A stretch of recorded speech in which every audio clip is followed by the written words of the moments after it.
La semaine dernière, j'ai demandé à la Commission des Affaires étrangères qu'on cesse de discuter de sujets qui ne soient pas d'actualité, mais qu'on parle d'un sujet éminemment important, le pacte sur les migrations, dit pacte de Marrakech. Ce 17 décembre, à l'ONU, l'approbation officielle de ce traité déguisé en pacte ouvrira.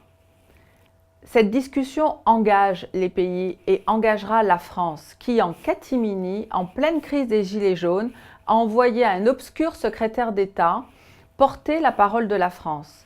La parole de la France, elle doit être portée par le Parlement. Il n'est pas normal que la France, qui est un des pays qui reçoit le plus de migrants, légaux ou illégaux, soit privée de débat et que la représentation nationale ne discute pas préalablement à son accord de ce texte.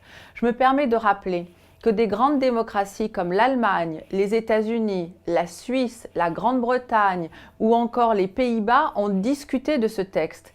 Plus d'un tiers des pays européens refusent l'approbation de ce texte.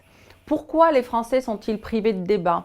Pourquoi laisse-t-on circuler sur les réseaux sociaux des fake news ou pourquoi ridiculise-t-on les personnes qui s'inquiètent de la signature de ce pacte ? En fait, ce pacte est très engageant.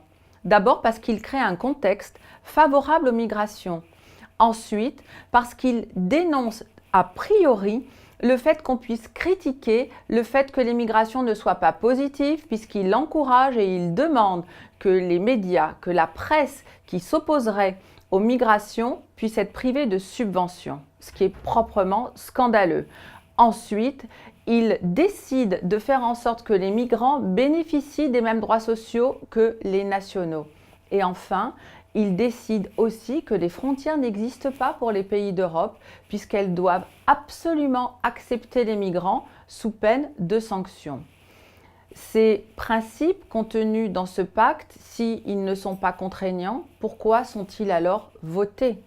Ce que je demande, ce que les Républicains demandent, c'est que la représentation nationale ait un débat clair et transparent sur les migrations. Aujourd'hui, la démocratie est bafouée par le fait que ce traité déguisé en pacte soit approuvé à l'insu des Français. Aussi, nous demandons instamment qu'il y ait un débat à l'Assemblée nationale.